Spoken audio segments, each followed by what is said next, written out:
Emaphepheni asenkantolo, uWinnie Madikizela-Mandela uthi yadukiswa inkantolo eyahlakaza umshado wakhe noMadiba. Njengoba yanikezwa incwadi yomshado eyayikhishwe ngaphansi komthetho wama-21, 1978, yize bona bashada ngoJuni ka-1958. Yingakho ethi wayelokho engunkosikazi kaMadiba futhi wayevakasha eQunu engaxoshwa nangemuva kwesehlukaniso.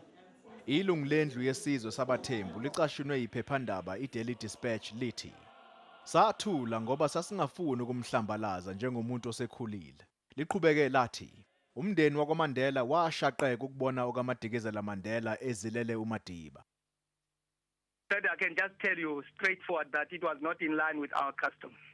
Ngokufuna kwakhe umuzi waseQunu, umthihaha ucashunwe ethi okaMadikizela-Mandela ubuswa umhobholo. Uthi asekufuna manje ukukhombisa ukuthi unomona nangezinto okungesizo ezakhe ngokomthetho. Kepha lokhu kwehlukile kunaloko esakutshelwa ngowelusa isiko lesizwe sabaThembu.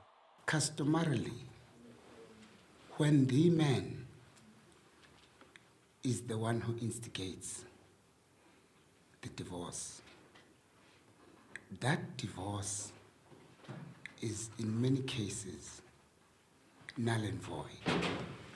Indlu yesizwe sabaThembu ibonakala yehlukene phakathi ngalolu daba. Khona manjalo ummeli wokaMadikizela-Mandela utshele ithimba lezindaba le-ENCA ukuthi uhlela ukuthathela izinyathelo zomthetho bonke abamethuka. Imxolo Mkambi, eGoli.